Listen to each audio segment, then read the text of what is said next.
du devoir surveillé numéro 2, deuxième semestre. Je vais corriger la première partie de l'exercice 1. Je commence par la première partie. Soit G, la fonction définie sur l'intervalle ouvert 0 plus l'infini par G de x égale à x moins 1 sur x moins 2 ln de x. D de G, c'est l'intervalle 0 ouvert en 0 jusqu'à plus l'infini. Montrant que, quel que soit x strictement positif, G' de x égale x moins 1 au carré sur x au carré. Donc, je vais revenir maintenant à la dérivée de la fonction. Donc, on a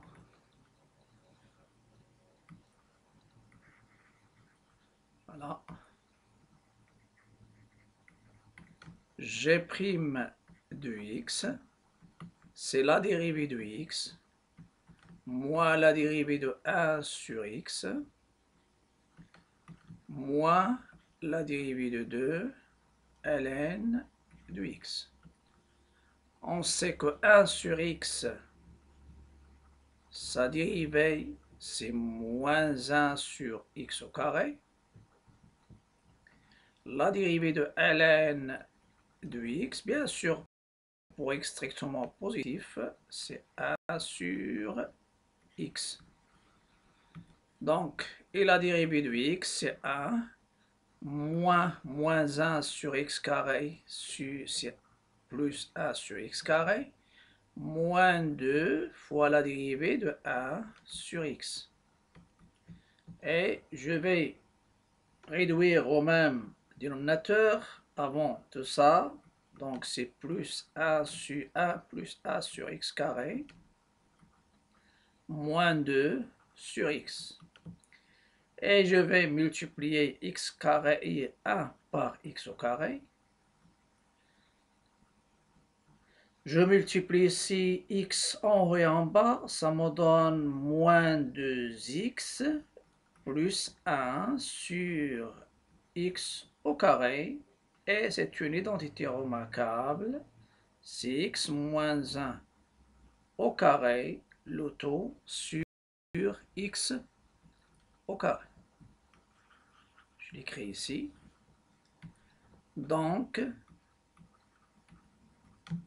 pour tout x strictement positif, G' de x, G' de x égale l'identité remarquable x moins 1 au carré, le tout sur x au carré. Ça, c'est la dérivée de la fonction g. Voilà. Donc, pour tout x appartenant ou bien strictement positif,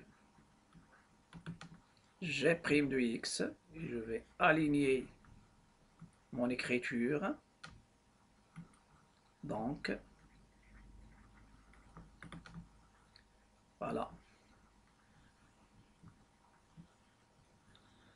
La question suivante, en déduire les variations de G.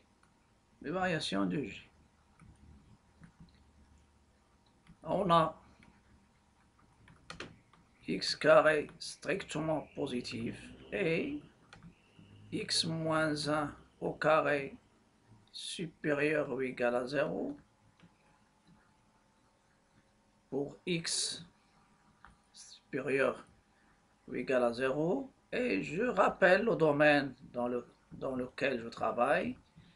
Ceci, ça nous donne pour tout x strictement positif, G' de x, elle est supérieure ou égale à 0, d'où G est croissante. On peut dire aussi strictement croissante parce qu'il s'annule uniquement en un point isolé qui est 1. Et croissante sur l'intervalle 0 plus l'infini. Voilà, ça c'est la fonction g. les variations, pardon, de G. Ça, c'est G, je l'écris un peu. Voilà.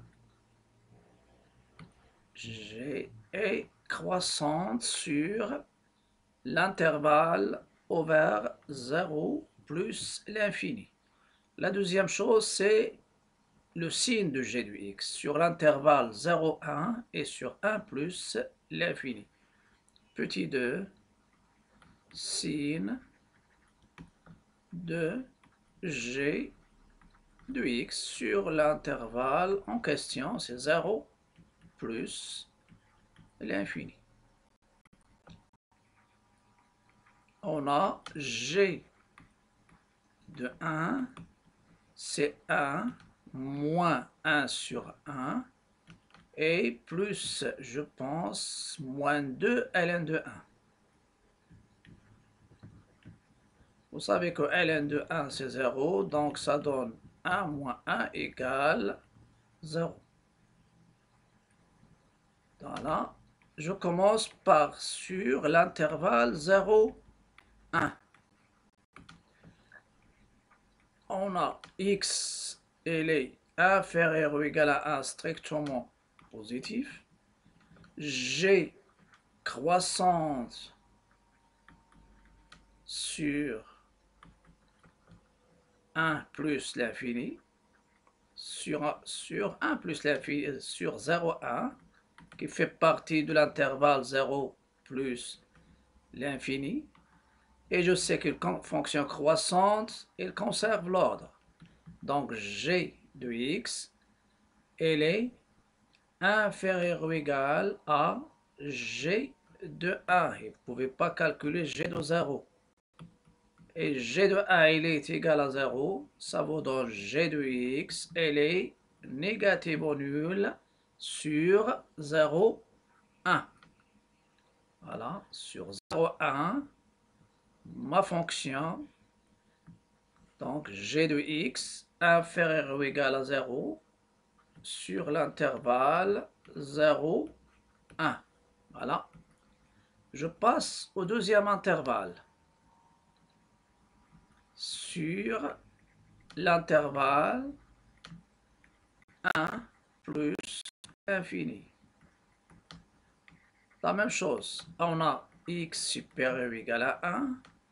G croissante sur l'intervalle 1 plus l'infini. Donc la fonction croissante, il conserve l'ordre. Donc g de x décroissante, elle renverse l'ordre, qui est égal à 0. Et ceci, ça donne g de x supérieur ou égal à 0 sur l'intervalle, deuxième intervalle, 1 plus l'infini. Ma fonction g, c'est une fonction qu'on va l'utiliser dans la deuxième partie. Je vais passer maintenant à la deuxième partie, c'est-à-dire à la fonction f. Donc on a terminé la première partie, il nous reste maintenant, on va traiter la deuxième partie de mon exercice.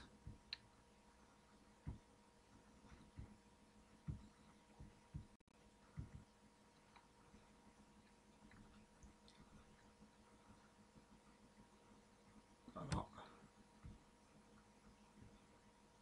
Pour la deuxième partie, on a f de x, donc deuxième partie.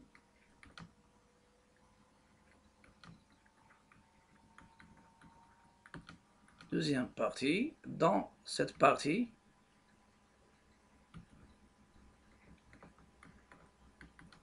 ce qu'on a, on a f de x égale x plus 1 sur x moins ln de x au carré. F de x et revenir à la fonction égale x plus 1 sur x moins ln de x au carré et moins 2. D de f, la même chose. D de f, c'est l'intervalle ouvert 0 plus l'infini, car ln de petit x est défini sur l'intervalle 1 plus l'infini. L'intervalle ouvert 0 plus l'infini. La première chose, montrons que limite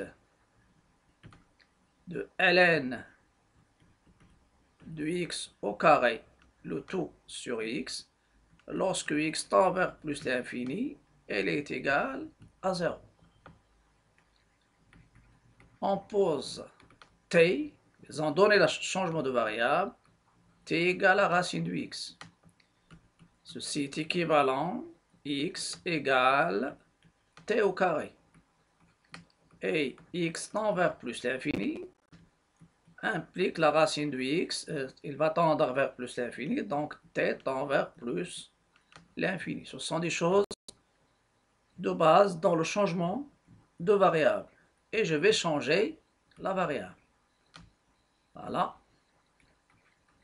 Donc, la limite, lorsque x, la limite en petit x, de ln de x au carré sur petit x. Je vais changer tout en t. Lorsque t tend vers plus l'infini, ln de x, c'est t au carré. Le tout au carré. Le tout sur t au carré. Vous savez que la limite, ou bien c'est lorsque t tend vers plus l'infini, ln de t au carré, c'est 2 ln de t, les opérations. Le tout au carré sur t au carré.